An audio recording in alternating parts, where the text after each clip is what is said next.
Fala pessoal, tranquilo? Vamos começar hoje então esse vídeo já mostrando aqui a nota de corretagem, em que eu faço aqui a compra de Banco do Brasil, 1.500 ações ao preço médio aí de R$ 29,50, totalizando algo próximo a R$ 44.000. Deixar claro que isso aqui não é o tipo de aporte comum que eu faço, ainda não tenho esse poder de compra. Eu fiz um remanejamento nos meus investimentos e é por isso que eu estou conseguindo começar já a me preparar para 2022 dessa maneira. Vocês vão acompanhar ao longo aí dos próximos vídeos aportes bem menores, mas independentemente disso, hoje eu quero discutir com vocês o porquê que eu investi em Banco do Brasil. Quando a gente olha aqui na plataforma da AGF, acho que já cabe aqui um pouquinho sobre a filosofia do Barsi. Entre vários aspectos, uma das métricas que ele utiliza, né, é a métrica dos 6%. O que isso significa? Se a empresa vai te entregar mais de 6% em cima do seu histórico, né, do que você está usando como referência em dividendos, então você encontrou aí seu preço teto. Se o preço da cotação atual estiver abaixo do preço teto, é interessante. Bruno, não entendi absolutamente nada que você falou. Tudo bem. Vamos pegar como exemplo aqui o Banco do Brasil. Pronto, aqui, ó, Banco do Brasil. Percebam que nos últimos 6 anos ele entregou aí algo na casa de 1,57 reais por ação, tá? É o dividendo por ação, DPA, dividendo por ação. Então, nos últimos 6 anos, ele deu esse valor. Então, vamos lá. 1,5782. Só que 1,57 são 6% na média dos últimos anos. Essa é a métrica que o Barsi utiliza. Ele fala assim, olha, os dividendos eles têm que ficar no mínimo em 6%. Ok, beleza, entendi. Agora, qual que tem que ser o valor máximo que eu posso pagar enquanto investidor para considerar que 1,57 seja 6%?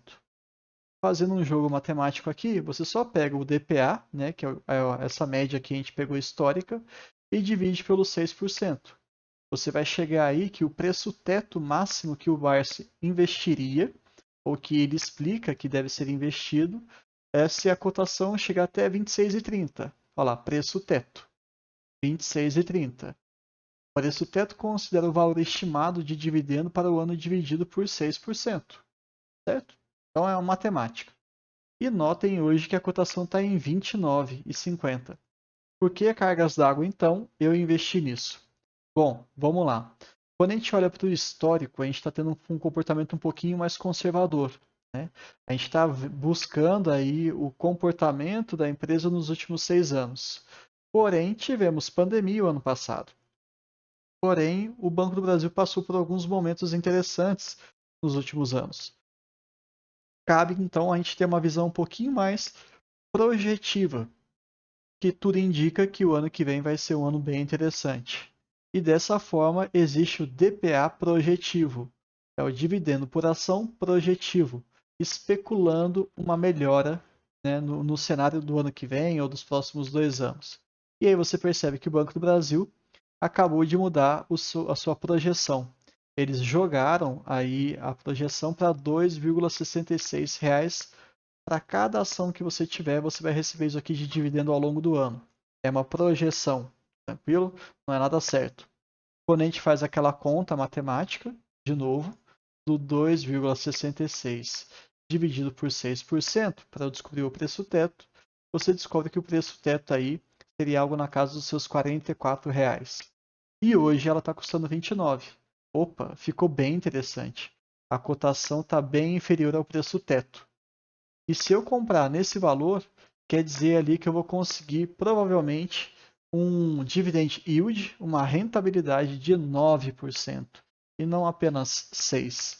Isso é fundamental, né? Isso é muito interessante. Então eu estou tentando me antecipar o mercado, dado que eu estou entendendo hoje que o Banco do Brasil ele está muito descontado por questões políticas, ano de eleição e por aí vai. Essa é a minha visão. Então, vamos lá, vamos olhar aqui o histórico do Banco do Brasil rapidamente para entender por que eu estou entendendo que o cenário vai ser favorável. Pegando aqui o resultado do terceiro trimestre de 2021, a gente percebe que nós tivemos um lucro de 15 bilhões nos primeiros 9 meses. Ou seja, se a gente fizer uma conta aqui de padaria, daria mais ou menos 5 bilhões a cada trimestre. Concorda? Primeiro, segundo e terceiro, vezes 3, dá 15 bilhões de acumulado. E efetivamente é algo que isso aconteceu pelo menos no terceiro trimestre. Teve um lucro de 5 bilhões. O que a gente espera que aconteça no quarto trimestre, o último, né, do ano, os últimos 3 meses do ano de 2021, mais 5 bilhões. Então a gente está projetando aí algo na casa de 20 bilhões de lucro líquido ajustado. É praticamente um recorde do Banco do Brasil. Mas talvez o mercado não esteja enxergando isso aqui muito claro. Percebo que está tendo um crescimento, tanto no último ano, quanto de um trimestre para o outro. E olha só que curioso, a nossa conta de padaria não está muito errada. No segundo trimestre tivemos 5 bilhões de lucro e no terceiro trimestre 5,1. Isso é muito importante perceber como que o banco está se comportando em relação aos últimos meses, aos últimos anos. Tá? Outra coisa que é interessante aqui a gente olhar, o nosso comparativo para o último ano. Então, o que eu fiz? Peguei o ano de 2020, do quarto trimestre do ano passado, e a gente percebe que o lucro líquido ajustado, que é essa linha aqui, em 2020 foi 13 bilhões.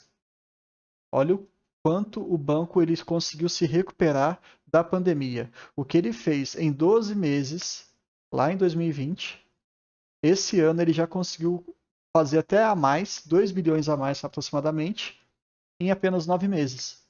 Então, realmente, o resultado deve vir muito interessante para os acionistas. E outra coisa muito importante a gente pensar no banco é a saúde, como é que ele está, né? A inadimplência do Banco do Brasil está inferior ao do Sistema Financeiro Nacional. Nesse gráfico a gente percebe que realmente sempre a métrica, né, a inadimplência do Banco do Brasil está inferior. Então ela está oferecendo crédito de uma maneira bem saudável, ela está conseguindo fazer uma boa estratificação para controlar o seu risco. E isso é fundamental. Fazendo tudo aquilo lá que ele já fez, que eu já mostrei para vocês, ele está conseguindo manter as despesas administrativas bem controladas. Perceba que não está mudando quase nada de um ano para o outro, ou seja, a empresa está cada vez mais eficiente. E isso é um excelente sinal para a gente também. E por fim, eu acho que cabe aqui uma comparação, né, entre os principais bancos. Percebam aí a diferença de alguns múltiplos. Eu não gosto muito de múltiplo, tá? De uma maneira isolada, eu gosto muito de olhar a qualidade para depois só verificar se os múltiplos estão alinhados ou não. Mas isoladamente não tem a menor relevância para mim. Mas considerando todo o contexto, acho que vale a pena trazer para vocês aqui essa análise. Bradesco está ali com um preço sobre o seu valor patrimonial de 1,26. O que significa? O mercado está pagando 26% a mais pelo valor real, valor patrimonial do banco. Da mesma forma, o Santander está tendo uma precificação no mercado de 44% acima. E olha o Banco do Brasil. O mercado não está enxergando como uma boa oportunidade, porque ele está colocando um desconto de 38% em relação ao patrimônio da empresa. Isso fica até um contrassenso no primeiro momento, mas a gente sabe que o mercado realmente ele não é eficiente. E é justamente nessas ineficiências que a gente consegue fazer uma certa rentabilidade bem interessante. Qual que é a minha opinião, tá? O Banco do Brasil tem tudo para caminhar muito bem no final desse ano, aliás, caminhou muito bem nesse final desse ano de 2021 e vai apresentar bons resultados o ano que vem. Tudo está caminhando para isso, mesmo que seja um banco com 50% na mão do Estado, mesmo que seja um banco que está ali no ano eleitoral, então ele pode ser utilizado de alguma maneira como uma manobra política. E mesmo que os bancos mais digitais, né, as fintechs, Nubank, Banco Inter, tenham tentado se apresentar como uma ameaça, a gente sabe que isso não está acontecendo. O Banco do Brasil, com seus mais de 210 anos de existência, sabe uma coisa muito bem. Ele sabe se modernizar, ele sabe se adaptar, ele sabe se reorganizar. E é isso que a gente está enxergando. Até mesmo a pandemia foi um ótimo exemplo. Então, por conta de tudo isso, a minha principal posição na carteira hoje é Banco do Brasil, com mais de 75%. Entendam, o desequilíbrio ele acontece quando você segue essa filosofia de investimento, né, que o Barsi desenvolveu na década de 70. Isso é normal e eu vou explicar nos próximos vídeos. Não estou preocupado, estou tranquilo e entendo que foi um bom posicionamento. Se você está gostando do conteúdo, compartilhe para seus amigos, deixe o seu like, por favor, se inscreve no canal e se quiser deixar um comentário também, fica à vontade, tá bom? Até o próximo vídeo.